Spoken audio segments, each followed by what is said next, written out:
বিশ্বঅভিলেখৰ লক্ষ্যৰে অহা ২৪ ফেব্ৰুৱাৰীত সৰুসজাই ষ্টেডিয়ামত পৰিৱেশন কৰা হ'ব ঝুমুৰ নৃত্য। ৮,০০০ৰো অধিক শিল্পীয়ে পৰিৱেশন কৰিব এই নৃত্য।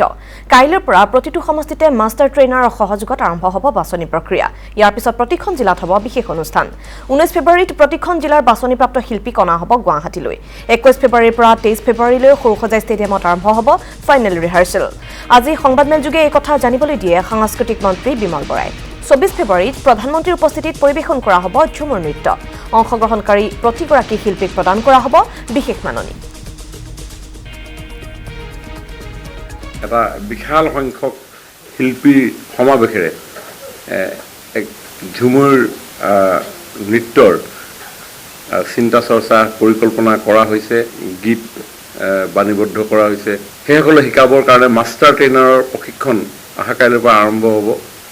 ৩দিনীয়া কাৰ্যসূচীৰে সেইটো আমি ২০ জানুৱাৰীৰ পৰা ২৩ জানুৱাৰীৰ ভিতৰত আমি সমগ্ৰ অসমত তেনেধৰণে সমষ্টি ভিত্তিত আমাৰ এই কাৰ্যসূচী চলিব।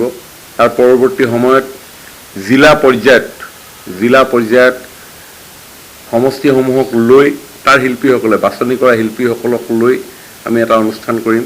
১৯ তাৰিখৰ দিনাখন ১৯ ফেব্ৰুৱাৰীৰ দিনাখন বিভিন্ন স্থানৰ পৰা গুৱাহাটীলৈ সকলো শিল্পীক নিৰ্বাচিত কৰা শিল্পীসকলক আমি আনিম।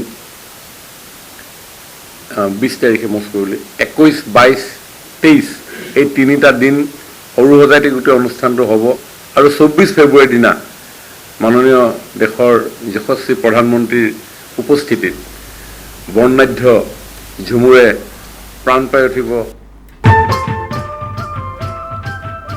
আৰু আজি মুকলি কৰা হৈছে ঝুমুৰ নৃত্যৰ আৰ্হি ভিজুৱেল।